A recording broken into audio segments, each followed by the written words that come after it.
नमस्कार, प्रखर राजपूत को देख रहे हैं आप। आज तारीख 10 फरवरी साल 2026 और इजराइल, फिलिस्तीन, लेबनान, पाकिस्तान, भारत समेत पूरी दुनिया की खबरों के साथ एक बार फिर से आपके सामने हाजिर हुआ हूं। दोस्तों, इस वीडियो में आपको बताएंगे कि फाइनली ईरान के साथ अब अमेरिका की डील हो सकती है, क्योंकि ईरान ने एक ऐसा ऑफर दिया है जिसके बाद अगर अमेरिका को डील करनी होगी तो वो कर लेगा। और अगर इस बार अमेरिका ने ईरान के साथ डील नहीं की तो आप मकसद और मतलब दोनों बड़ा साफ जानिएगा अमेरिका का, कि वो केवल शब्दों का जाल फेंक के ईरान को व्यस्त करके अपनी तैयारियों के लिए समय मांग रहा था। और साथ ही दोस्तों, इस वीडियो में आपको यह भी बताएंगे कि खामनेई साहब ने एक बड़ा ऐलान किया है और इस ऐलान के बाद चाहे इजराइल हो और चाहे सऊदी अरब हो, दोनों ही देश अंदर से दहल चुके हैं। और ये ऐलान बहुत बड़ा है और इस ऐलान के क्या मायने हैं, इसके बारे में हम आपको डिटेल में समझाएंगे। और साथ इस वीडियो में आपको यह भी बताएंगे कि बनारस में जो जनता कभी मोदी मोदी के नाम के नारे लगाते हुए नहीं थकती थी, जो जनता कभी मोदी साहब को प्रधानमंत्री की कुर्सी पे बैठाना चाहती थी और उसने बैठाया भी, आज वही जनता मोदी के कहर से इस कदर मार खा रही है कि कोई पेट्रोल छिड़क के आग लगा रहा, कोई कुछ और कर रहा। और ये बहुत बड़ी खबर है, इसके बारे में भी हम डिटेल बातचीत करेंगे। और साथ ही ऑस्ट्रेलिया में इजराइल के राष्ट्रपति दौरे पे गए हैं और इस दौरे के दौरान उनका जैसा स्वागत किया है ऑस्ट्रेलिया के लोगों ने, ऐसा स्वागत आज तक किसी का नहीं हुआ। यानी यकीन मानिए दोस्तों, आज की जो खबर है बहुत ज़्यादा अहम है, बहुत ज़्यादा इंपॉर्टेंट है। इस वजह से वीडियो को लास्ट तक जरूर देखिएगा। चैनल पे नए हैं तो वीडियो को लाइक करके, चैनल को सब्सक्राइब करके अपना प्यार जरूर दीजिएगा। और साथ ही इजराइल और ईरान की इस जंग में आप किसके साथ खड़े हैं कमेंट करके बताइएगा। तब तक एक एक करके मैं आपको खबरें बताता हूँ। और सबसे पहली खबर और जो सबसे लेटेस्ट न्यूज है दोस्तों, वो ईरान से निकल के सामने आ रही है कि ईरान ने फाइनली अमेरिका को एक ऑफर दिया। दरअसल बार बार न्यूक्लियर, यूरेनियम, इन तमाम मामलों पे अमेरिका दबाव बना रहा। फाइनली ईरान ने अपना मास्टर कार्ड खेला। ईरान ने कहा, यार देखो, हमको न्यूक्लियर वेपन तो बनाना नहीं है, तो हम इतने ज़्यादा यूरेनियम का कुछ करेंगे नहीं, और यूरेनियम अगर हमारे पास रहेगा तो बस टेंशन की बात है। तो एक काम करते हैं, इस यूरेनियम को हम अमेरिका को सौंप देते हैं। अब यहाँ पे बहुत सारे लोग कहेंगे कि इसका मतलब ये है कि अमेरिका के दबाव में ईरान आ गया। तो इसका जवाब अभी मैं आपको आगे वीडियो में देता हूँ, लेकिन अभी के लिए खबर आप इतना जानिए कि ईरान ने अमेरिका को ऑफर दिया है कि आप हमारा 60% यूरेनियम ले लीजिए, लेकिन बदले में हमारे ऊपर जो सेंक्शंस लगे हैं, हमारे ऊपर जो टैरिफ लगे हैं, इन तमाम सेंक्शंस को, इन तमाम टैरिफों को आपको हटाना पड़ेगा। यानी मतलब बड़ा साफ है कि थोड़ा सा यूरेनियम देके ईरान ने अपने ऊपर तमाम लगे हुए सेंक्शंस और तमाम लगे हुए टैरिफों को हटाने की डिमांड की है। अब कायदे से अगर डोनाल्ड ट्रंप को यहाँ पे डील करना हो तो फौरन डोनाल्ड ट्रंप इस डील को ओके कर देगा और कहेगा, ठीक है भाई साहब, आप एक काम कीजिए, आप 60% यूरेनियम हमें दे दीजिए, न्यूक्लियर वेपन आप बनाएंगे नहीं, और बदले में हम आपके ऊपर जो सेंक्शंस लगे हैं, जो आपके ऊपर टैरिफ लगे हैं, उसको हटा देंगे। लेकिन अगर डोनाल्ड ट्रंप ने ऐसा नहीं किया तो मतलब बड़ा साफ है दोस्तों कि डोनाल्ड ट्रंप को असल में कोई डील करनी ही नहीं है। डोनाल्ड ट्रंप केवल मौका देख के बड़ा हमला करने की तैयारी में है। अब रहा सवाल आपके उस क्वेश्चन का जो आपके जहन में उठा कि क्या ईरान डर गया है या फिर ईरान डर के डील करना चाहता, तो इसका जवाब मैं आपको कुछ खबरों के माध्यम से दूंगा। फिर आपसे सवाल पूछूंगा कि क्या ईरान डरा या नहीं। पहली खबर आप सुनिए। एक सोशल मीडिया पे तस्वीर काफी तेजी के साथ वायरल हो रही थी, यहूदियों द्वारा की गई थी, और हमारे देश के भी कुछ अंधभक्तों ने इस तस्वीर को दबा के शेयर किया। तस्वीर में एक गोली दिख रही है और इस गोली पे अली खामनेई का नाम लिखा है। यानी मतलब बड़ा साफ है कि इस गोली पे अली खामनेई का नाम, यानी इस गोली को अली खामनेई के ऊपर फायर किया जाना है। ऐसा कुछ जो अंधभक्त किस्म के लोग हैं और जो थोड़ा सा अपनी ही इल्यूजनेशन में जीते हैं, उनके ख्याल से ऐसा कभी दिन आएगा कि अली खामनेई को इजराइल और अमेरिका गोली मार देंगे। अब सुनिए, जैसे ये तस्वीर निकल के सामने हुई, अचानक से ईरान ने अपने चौराहों पे एक पोस्टर लगाया और इस पोस्टर में मैं आपको जूम करके अलग से पोस्टर दिखा दूंगा कि एक तरफ तो लिखा है जो स्लोगन कि if you start then we will finish, यानी अगर तुम जंग शुरू करते हो तो खत्म हम करेंगे। और इस पोस्टर की सबसे खतरनाक बात यह है कि यह तेल अवीव का नक्शा है, तेल अवीव का ये मैप है इजराइल की राजधानी का, और इस मैप में बाकायदा पॉइंट किया गया है कि ये भाई साहब इजराइल के तेल अवीव का एयरपोर्ट है, बेन गुरियन। ये देखिए इनका आर्मी डिपोट है, यहाँ पे इनके हथियार रखे हैं। ये इनकी न्यूक्लियर फैसिलिटी है, यहाँ पे न्यूक्लियर वेपन बनाते हैं। ये देखिए यहाँ पे इनके हथियारों का जखीरा रखा है। यहाँ पे मोसाद का हेडक्वार्टर है, यहाँ आर्मी ऑफ चीफ बैठते हैं। और बाकायदा सबको टारगेट करके ये बयान ईरान द्वारा दिया गया है कि ये तमाम जगह हमारे निशाने पे है, और अगर हमारे ऊपर थोड़ा सा भी हमला हुआ तो शुरुआत आप करेंगे, ख़त्म हम करेंगे।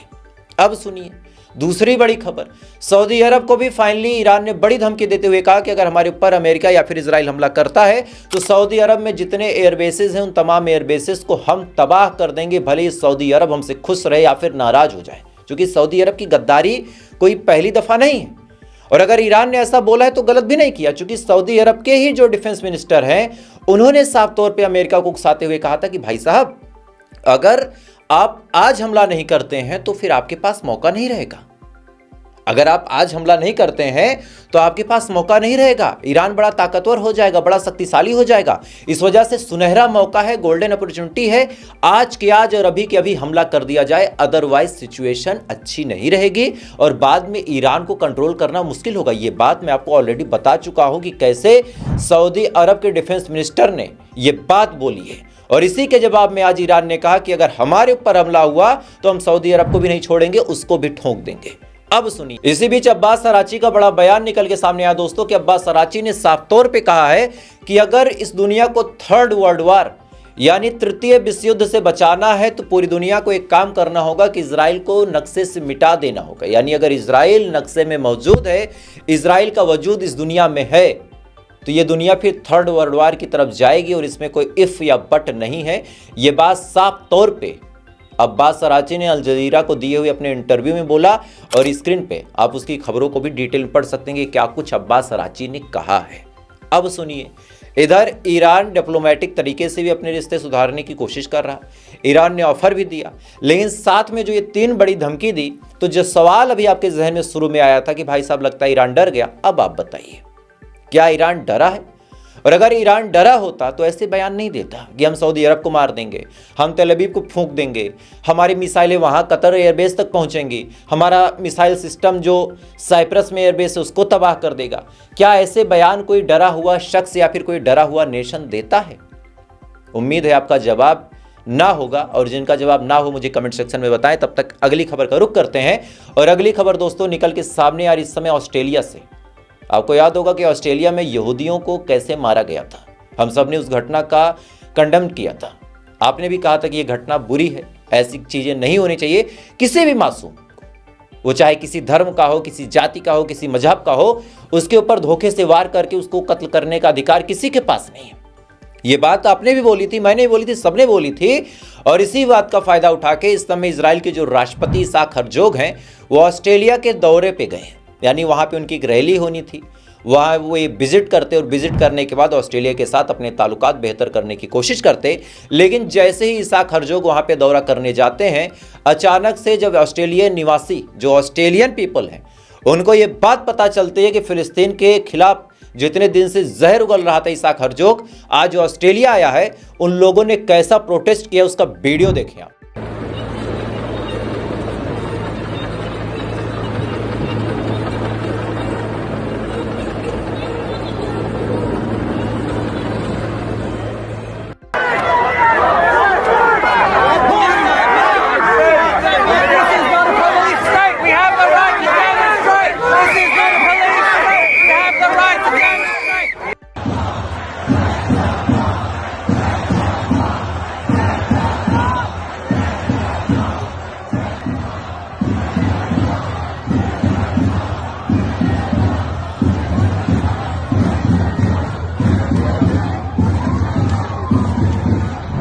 इस वीडियो में दोस्तों आप साफ तौर पे देख सकते हैं कि किस हिसाब से ऑस्ट्रेलिया में इसाक हर्जोग के खिलाफ नारा लगाया जा रहा है, किस हिसाब से लोग सड़कों पे उतरे हैं।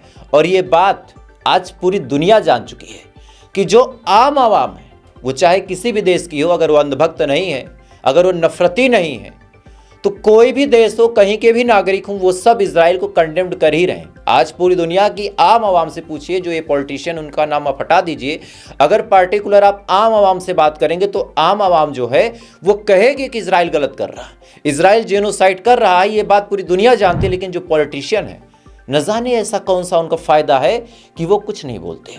अब सुनिए लेबनान का हाल। लेबनान पे पिछले कई महीनों से इजराइल कहर बन के टूट रहा है। कभी स्प्रे का छिड़काव करना, कभी चलती फिरती गाड़ियों पे हमला करना, कभी कुछ और करना, और आज फिर ड्रोन के माध्यम से लेबनान के ऊपर इजराइल ने बड़ा हमला किया है। और इस हमले का वीडियो आप अपनी स्क्रीन पे देखें।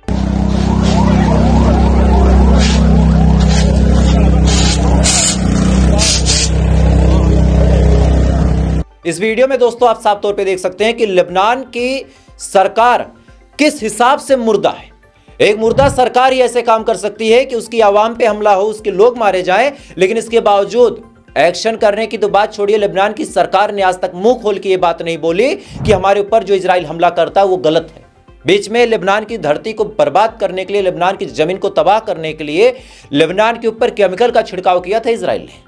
इनका जो ग्रेटर इजराइल का सपना है, जो मंसूबा है, उसको पूरा करने के लिए इजराइल हर संभव कोशिश कर रहा है। लेकिन चाहे लेबनान हो, चाहे सीरिया हो, चाहे जॉर्डन हो, चाहे इजिप्ट हो, कोई भी ऐसा नेशन नहीं है जो इजराइल के खिलाफ बोल सके। इवन ये खुद लात खाते हैं, मतलब इजराइल इनको मारता भी है, लेकिन इसके बावजूद इनके अंदर इतना डर समा चुका है कि ये नहीं बोलेंगे।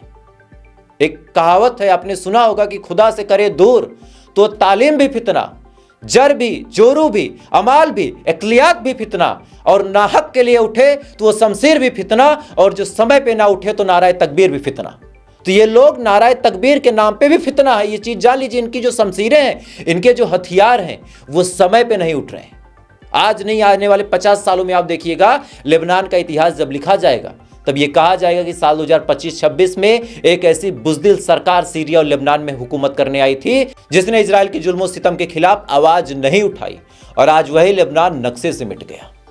जैसे 60 साल पहले इजरायली जब फिलिस्तीन की जमीन को कब्जा कर रहे थे तो कई सारे ऐसे देश थे जो बीच में बातचीत का रास्ता निकाल रहे थे, बीच में डिप्लोमेटिक काम कर रहे थे। आज उसका रिजल्ट क्या है आप देख रहे हैं, और सेम चीज लेबनान और सीरिया के साथ होगी। आज ये बात बोल दे रहा हूं, जिंदगी रही दोबारा मिलेंगे तब आप याद करिएगा। खैर दोस्तों, इधर ये तमाम चीज चल रही है। इधर अमेरिका के जो अमेरिकी राजदूत हैं, जिनका नाम माइक हथानी है, इन्होंने साफ तौर पे हमास को एक मैसेज भेजा है। इन्होंने कहा कि हमास को कायदे से अपने हथियार खुद ही सरेंडर कर देने चाहिए।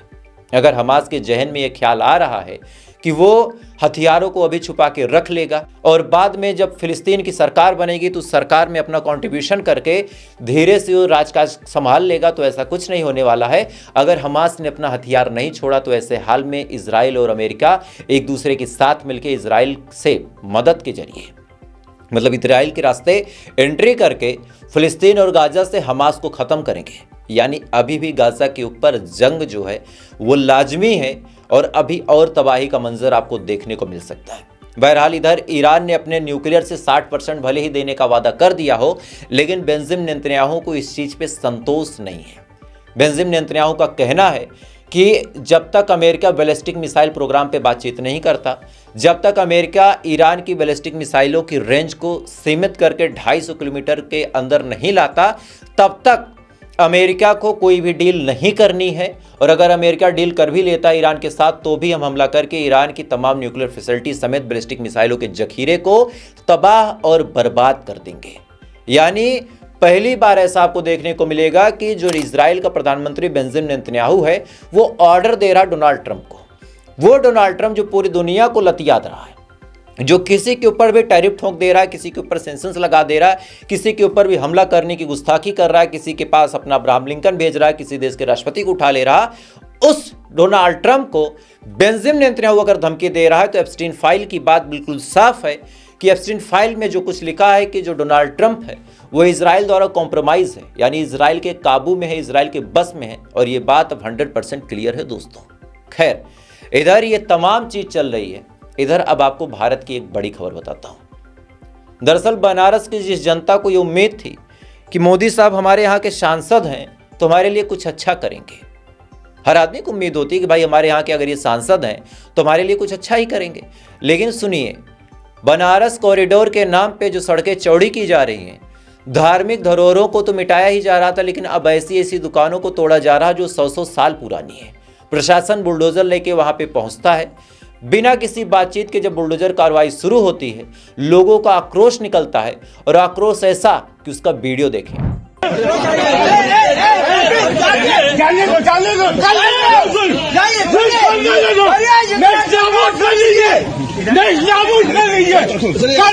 ये आप लोग गलत कर रहे हैं सर, ये सर इस तरह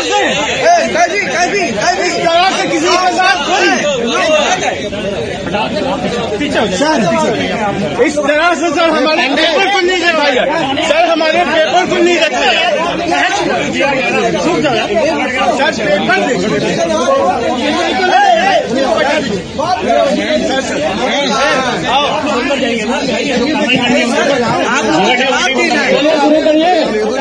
इस वीडियो में आप साफ तौर पे दोस्तों देख सकते हैं कि किस हिसाब से वहां के लोग परेशान हैं मोदी की इस प्रक्रिया से।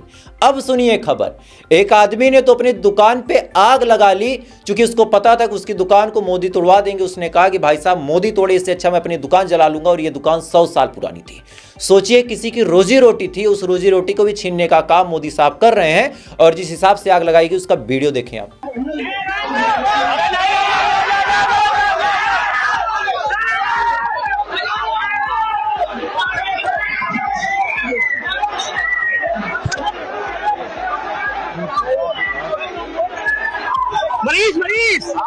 इस वीडियो में दोस्तों आप साफ तौर पे देख सकते हैं कि किस हिसाब से इस आदमी ने सरकार से परेशान होकर अपनी दुकान में आग लगा ली। सोचिए आप, आदमी अपनी सरकार से परेशान होकर अगर अपनी संपत्ति को नुकसान पहुंचाए, अपनी जान को ले ले, अपनी 100 साल पुरानी रोजी रोटी को नुकसान पहुंचा ले, तो ऐसे आदमी की जब हाय लगेगी तो वो हाय कहां सरकार रहने देगी, अब आप खुद समझ सकते हैं। और यही सरकार का रवैया है। इधर डोनाल्ड ट्रंप इनको बार बार कहता है मोदी साहब को कि भाई साहब ऐसा है, हम चाहेंगे तो तुम्हारा पॉलिटिकल कैरियर खत्म कर देंगे। लेकिन इसके बावजूद भी मोदी साहब जवाब नहीं दे पा रहे। और अब सुनिए, 18% भारत पे टैरिफ लगा है, डील फाइनल हो गई है। लेकिन डोनाल्ड ट्रंप ने भारत को नई धमकी देते हुए कहा कि अगर भारत रशिया से तेल खरीदता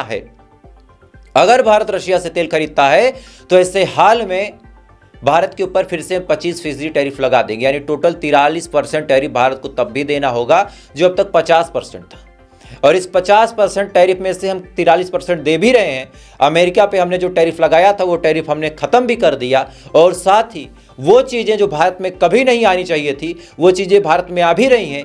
500 बिलियन का सामान हम अमेरिका से खरीदेंगे, यानी भारत का रुपया अमेरिका में जाएगा, अमेरिकी सामान भारत में आएगा। तो बड़ा सवाल ये निकल के सामने आता है दोस्तों कि जो मेक इन इंडिया का सपना मोदी साहब ने दिखाया था वो कहाँ है। मेक इन इंडिया का मतलब यह था कि हम चीजें भारत में बनाएंगे और भारत से पूरी दुनिया में बेचेंगे। लेकिन यहां मोदी ने तो कह दिया कि 500 बिलियन का सामान हम अमेरिका से खरीदेंगे। तो फिर मेक इन इंडिया में काम करने वाले लोगों का क्या हुआ? ऐसी कौन सी फाइल दबी पड़ी है मोदी साहब की जिसकी वजह से डोनाल्ड ट्रंप इनको इतना ब्लैकमेल कर रहा और इनके मुंह से चूं तक नहीं निकल रही? लॉजिकली देखा जाए तो यह सवाल बहुत बड़ा है, क्योंकि एप्स्टीन फाइल का मुद्दा इतना हल्का नहीं है। खबर यह है कि रशिया के राष्ट्रपति व्लादिमीर पुतिन का नाम भी 1005 मर्तबा आया है इस एप्स्टीन फाइल में। हालांकि एप्स्टीन फाइल में जो जेफरी एप्स्टीन है, जो पूरे इस हबसी दरिंदगी पने का हेड है, उसके साथ पुतिन की कोई मीटिंग नहीं हुई। लेकिन बार बार जिक्र हुआ कि पुतिन चाहते हैं कि वो वहां पे जाए। तो एप्स्टीन फाइल एक ऐसी घिनौनी चीज है जिसमें बड़े बड़े लोगों के कारनामे हैं। और इधर बार बार डोनाल्ड ट्रंप का यह कहना कि मैं नहीं चाहता कि मोदी का करियर में खा जाऊं, बहुत कुछ बताता है दोस्तों। खैर क्या कहा जाए। तो फिलहाल अभी के लिए बस इतना ही। बाकी थोड़ी देर बाद आपसे फिर मुलाकात होगी ऐसी किसी खबर के साथ। अब तक आप अच्छे रहे, खुश रहे, अपना ख्याल रखिए, अपने देश का ख्याल रखिए। जय हिंद। ऊपर वाला आपकी हिफाजत।